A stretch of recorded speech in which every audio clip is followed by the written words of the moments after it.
नवरात्री झाली की दसरा येतो, दसरा झाला की येते कोजागिरी पौर्णिमा. सणांची रेलचेल इथून चालूच होते. आणि कोजागिरी पौर्णिमा म्हणजे काय, जागरण आणि त्याच्यासोबत मस्त गरमागरम असं मसाला दूध.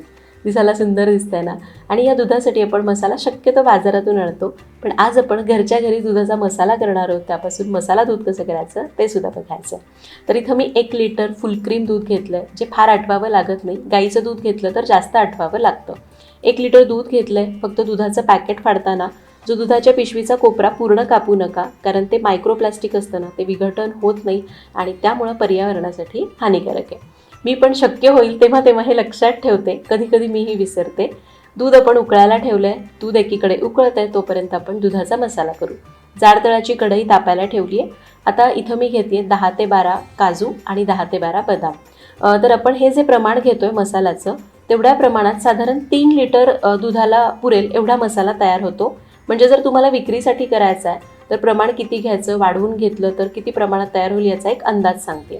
तर 10 ते 12 काजू, 10 ते 12 बदाम, 7 ते 8 पिस्ते घेतले. मंद आचेवर अगदी 2 ते 3 मिनिटं गरम करायचे. खूप असे याच्यावर ग्रिलमास येऊन द्यायचे नाहीत, फक्त गरम करायचे, जेणेकरून ते व्यवस्थित बारीक होतील. 2-3 मिनिट गरम केल्यावर याला एका ताटलीमध्ये काढलं. आता यामध्ये अगदी छोटासा, म्हणजे आपला छोटासा हरभरा असतो ना, किंवा ज्वारीचा तुकडा असतो त्यापेक्षा थोडा मोठा जायफळाचा तुकडा घातला. याला पूर्ण गार केलं. आता याला मिक्सरमधून बारीक करायचं. मिक्सरमधून बारीक करताना लक्षात घ्या, हे गरम गरम बारीक करायचं नाही, पूर्ण गार होऊन द्यायचं. आता यामध्ये मी 10-12 केशराच्या काड्या घालते, ज्या पूर्णपणे ऐच्छिक आहेत, पण याने रंग छान येतो आणि हलकासा केशराचा सुगंध पण लागतो. आता मिक्सरमध्ये फिरवत असताना कंटिन्यू बटन फिरवायचं नाही.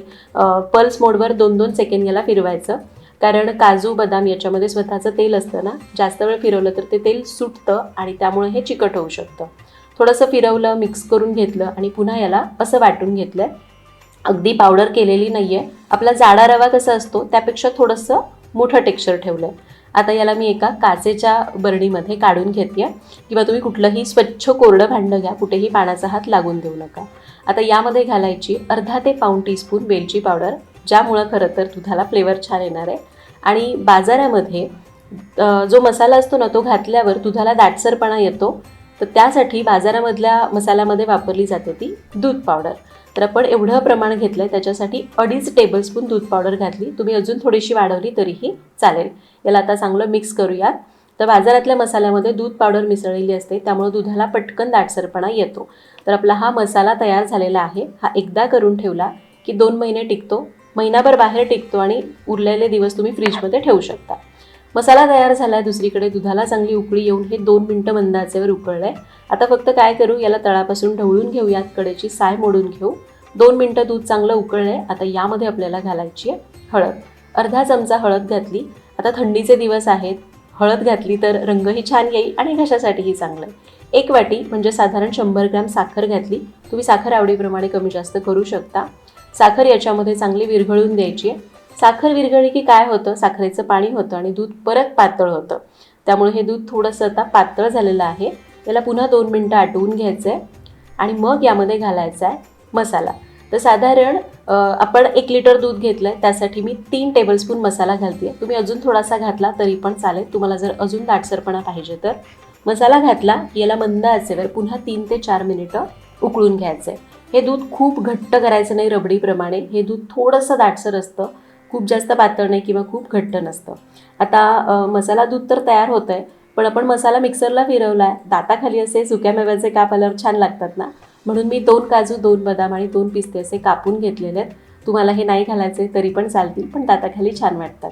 दुसरीकडे दूधसुद्धा आपलं 3-4 मिनिटं उकळलं आहे. रंग सुंदर आलेला आहे, हलका दाटसरपणा आला आहे. यामध्ये हे काजू, बदाम आणि पिस्त्याचे काप घातले. याला चांगलं मिक्स करायचं आहे. मंद आचेवर अगदी मिनिटभर याला उकळायचं आणि गॅस बंद करायचा. आपलं हे मस्त घरीच तयार केलेल्या दुधाच्या मसाल्यापासून मसाला दूध तयार झालं. रंग छान आलेला आहे. गॅस बंद करूया.